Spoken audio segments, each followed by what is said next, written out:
कृष्ण जन्मभूमि के पास बनी शाही मस्जिद का मुद्दा एक बार फिर से सुर्खियों में है। हिंदू पक्ष की अपील पर सिविल जज सीनियर डिवीजन की अदालत ने शाही ईदगाह का सर्वे कराए जाने का आदेश दिया था। ऐसे में कल मुस्लिम पक्ष सर्वे को लेकर कोर्ट में आपत्ति दर्ज कराएगा।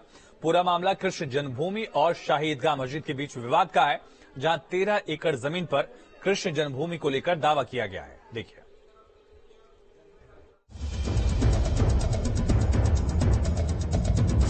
जब वो सर्वे होगा तो बहुत सारी जो हिंदू साक्ष्य अभी भी वहाँ मौजूद हैं वो सारी दुनिया के सामने आएंगे, जैसा कि ज्ञानवापी में हुआ। तो ये कहते हैं और हमेशा मैं कहता रहा हूँ, अरे जन्मभूमि की तो छोड़ो, काबा में भी अगर सर्वे करा लोगे वहाँ भी सनातन धर्म ही निकलेगा, क्योंकि ये सनातन की भूमि होती है। कम से कम इनको भी तो पता लगे, जबरदस्ती अड़ते हैं हम लोगों से।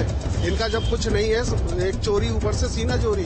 काशी की ज्ञानवापी मस्जिद की तरह ही अब मथुरा की शाही ईदगाह मस्जिद का भी सर्वे होगा। मथुरा के सीनियर डिवीजन जज ने जमीन से निरीक्षण करने का आदेश दिया है।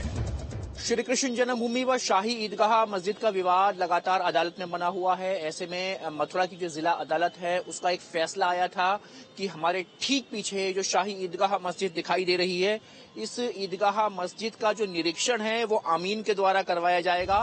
मस्जिद के निरीक्षण के लिए अमीन के साथ वादी और प्रतिवादी की टीम शाही ईदगाह मस्जिद जाएगी और वहाँ का नक्शा तैयार कर उसकी यथास्थिति, उसकी रिपोर्ट कोर्ट के सामने पेश करेगी।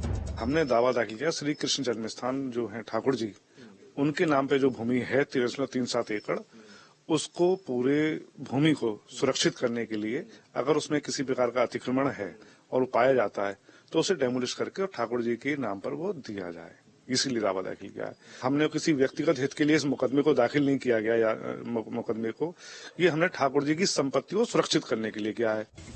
हिंदू सेना की याचिका पर कोर्ट ने ईदगाह मस्जिद के निरीक्षण का आदेश पास किया है। ऐसे में उन्हें उम्मीद है कि मस्जिद के अंदर छिपे मंदिर का पूरा सच जल्द देश के सामने आ पाएगा।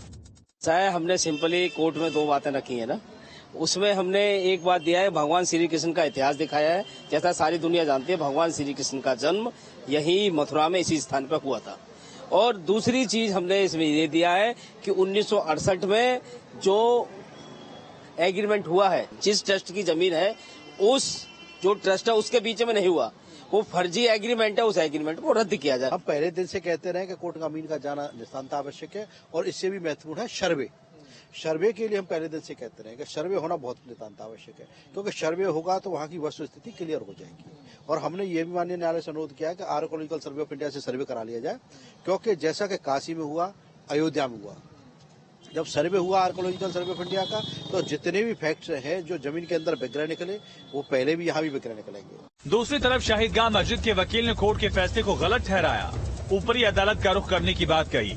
न्यायिक प्रक्रिया यही है कि जब तक सामने वाले दोनों पक्षों को सुन न लिया जाए, और यही अनुसरण सारी मथुरा की जो न्यायालय हैं जिनके यहाँ भी मुकदमे पहुंचे, वाद दायर हुए, उन सब ने हमको सुना और जो भी विधि पूर्ण निर्णय हो वो हमें सब मान्य होता है, लेकिन हमें सुना ही नहीं गया।